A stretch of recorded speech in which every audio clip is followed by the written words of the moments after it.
Hello दोस्तों, welcome to our channel Prime Classes. दोस्तों, आज हम देखने वाले हैं हाल ही में भारत में संपन्न हुए G20 के क्या क्या आउटकम्स रहे। जैसा कि आपको पता है, भारत में 9 से 10 सितंबर के मध्य G20 का आयोजन हुआ, जो कि भारत में एक उत्सव की तरह से मनाया गया। और ये भारत के लिए बहुत बड़ी अचीवमेंट थी, क्योंकि भारत में ये पहली बार मनाए जा रहे थे। तो आज हम देखने वाले हैं कि इस समारोह के संपन्न होने के बाद उसमें क्या क्या आउटकम्स निकल कर गए, वो भारत के परिप्रेक्ष्य में क्या क्या पॉजिटिव रहे और विश्व के परिप्रेक्ष्य में क्या क्या रहा। तो हम G20 के आउटकम देखें उससे पहले हम देखते हैं थोड़ा सा G20 के बारे में इंट्रोडक्शन जान लेते हैं कि G20 में कौन कौन से देश शामिल हैं, ये कब बना। ठीक है, तो चलिए देखते हैं। सबसे पहले तो आपको पता है G20 में 20 देश हैं। ठीक है, G20 में टोटल 20 देश हैं। हालांकि अब वो G21 ना रह के G21 बन गया है, जिसकी चर्चा हम आगे करेंगे, क्योंकि वो भी एक G20 का बहुत बड़ा आउटकम निकल कर आया है। तो देखते हैं G20 में कौन कौन देश हैं इस मैप के माध्यम से। तो जैसा कि हम देखते हैं, उत्तरी अमेरिका में तीन देश इसमें शामिल है। एक कनाडा, एक यूएसए, ठीक है, और तीसरा मैक्सिको।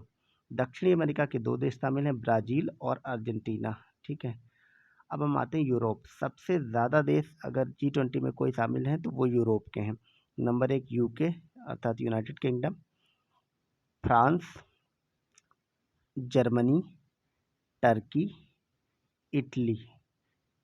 और यूरोपीय यूनियन कोई देश ना होकर के एक संगठन के रूप में एज ए होल यूरोप का प्रतिनिधित्व करता है G20 में, क्योंकि 19 देश हैं और एक यूरोपीय यूनियन है। और मिडिल ईस्ट में केवल एक देश इसमें शामिल है, सऊदी अरब। और अफ्रीका से इसका कोई भी देश शामिल, एक देश शामिल है, केवल साउथ अफ्रीका। ठीक है, ये साउथ अफ्रीका यहाँ पे शामिल है। आपको यहाँ पे याद रखना है कि यूएई जो है, दुबई वाला, वो इसमें शामिल नहीं है। और रशिया शामिल है इसमें। ठीक है, इसके अलावा एशिया से इंडिया है, चाइना है, इंडोनेशिया है, साउथ कोरिया है और जापान है। तो इस प्रकार 19 देश और एक यूरोपीय यूनियन, टोटल 20 कंट्रीज ये G20 का भाग हैं। अब हम आगे बढ़ते हैं और देखते हैं कि G20, ये टोटल 20 कंट्रीज़ की लिस्ट दी हुई है। आगे बढ़ते हैं और देखते हैं इस G20 का वर्ल्ड में क्या फोकस है। जैसा कि आप देख पा रहे हैं कि G20 जो है वो 85% ग्लोबल जीडीपी कवर करता है। G20 का महत्व इसी से बढ़ जाता है कि विश्व की कुल जीडीपी का 85% केवल ये 20 देश मिलकर तय करते हैं। और 75% जो है वो ग्लोबल ट्रेड इन्हीं के द्वारा रेगुलेट होता है। और 2/3 पॉपुलेशन भी इन्हीं देश की। पॉपुलेशन का तो बड़ा सा कारण है कि भारत और चाइना जो कि इसमें है, इसीलिए। ठीक, तो ये इससे G20 का महत्व पता चलता है। अब हम आगे बढ़ते हैं और देखते हैं कि G20 के क्या क्या आउटकम्स रहे। जैसा कि आप देख पा रहे हैं, ये भारत का इस साल का G20 का लोगो था, जो कि भारत ने दिया था। और इसका ये ध्येय वाक्य था, जिसको कि वसुधैव कुटुंबकम, वन अर्थ वन फैमिली।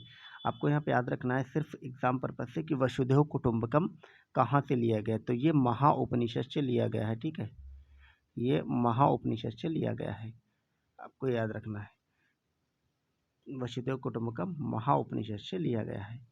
अब आगे बढ़ते हैं और देखते हैं कि इस बार का, यहाँ पे आप देख पा रहे हैं कि भारत मंडपम, इस बार का जो G20 भारत में जिस बिल्डिंग में हुआ था उसका नाम था भारत मंडपम। ठीक है, उसका नाम था भारत मंडपम। आपको सिर्फ इतना याद रखना कि वो भारत मंडपम में हुआ। इसकी क्या लंबाई चौड़ाई ये सब थी, ये ज़रूरत नहीं है। टोटल इसमें 7,000 लोग बैठ सकते हैं, इतना बड़ा विशाल बनाया गया है। इसके साथ ही यहाँ पे एक मूर्ति अटैच कर दी कि भारत मंडपम के बाहर आपको ध्यान देना है कि ये नटराज की मूर्ति लगाई गई है। ठीक है, तो आपको नटराज की मूर्ति के बारे में पढ़ लेना है कि ये चोल राजाओं ने बनवाई थी और तंजावुर के बृहदेश्वर मंदिर में स्थापित है, तंजौर के।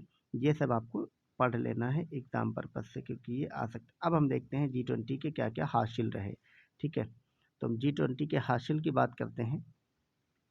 तो आप देख पा रहे हैं, सबसे बड़ा हासिल तो यही रहा कि न्यू दिल्ली डिक्लेरेशन अडॉप्ट कर लिया गया और इसको सभी के सभी देशों ने सहमति दे दी है। इस पर कंसेंसस बन गई है। इस न्यू दिल्ली डिक्लेरेशन को स्वीकार कर लिया गया है। ये बड़ी उपलब्धि इस परिप्रेक्ष्य में है कि क्योंकि पहले माना जा रहा था कि चाइना और रशिया ये दोनों इस डिक्लेरेशन को ब्लॉक कर सकते हैं। क्यों? क्योंकि अगर यहाँ पे यूक्रेन वॉर के मुद्दे पर चाइना की आलोचना की जाती तो रशिया और चाइना इसको ब्लॉक करते। लेकिन भारत की बड़ी डिप्लोमेटिक जीत हुई है। क्यों? क्योंकि भारत ने यहाँ पर रशिया की आलोचना नहीं की है डिक्लेरेशन में, एक आध बार हल्का हल्का मेंशन किया है, और इसके अलावा भी उसने यूरोप और अमेरिका आदि देशों से इस पर साइन करवा लिए हैं। तो ये भारत की बड़ी विक्ट्री है। इसलिए एक तो यही विक्ट्री कि भारत ने पूरी दुनिया ने इसको स्वीकार कर लिया है। तो ये हमारा डिक्लेरेशन था न्यू दिल्ली का, जो कि स्वीकार कर लिया गया। एक तो ये उपलब्धि रही है। और बड़े आश्चर्य की बात है, आप देख पा रहे हैं कि all 83 paras of the declaration were passed, यानी कि टोटल जितने भी पैरा थे, एक भी पैरा पे किसी ने आपत्ति नहीं उठाई, और ये सभी के सभी यूनिनैमसली पास हो गए हैं। ठीक है, 100%। तो ये रहा। अब हम आगे बढ़ते हैं और अगली सफलता देखते हैं।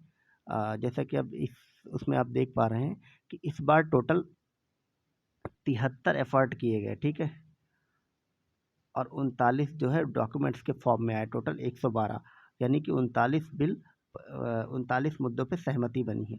इतने मुद्दों पे सहमति आज तक कभी किसी G20 के इवेंट में नहीं बनी। आप देख पा रहे हैं इंडोनेशिया जो कि पिछले साल हुआ था, उसमें टोटल 27 मुद्दे डिस्कस किए गए थे और 23 पे सहमति बनी थी। इसी तरह और भी दी गई, तो यानी कि सबसे ज़्यादा मुद्दों पर सहमति बनी, और ये भारत के लिए बड़ी डिप्लोमेटिक जीत है और काफ़ी सफल G20 समिट इस बार का माना जाएगा।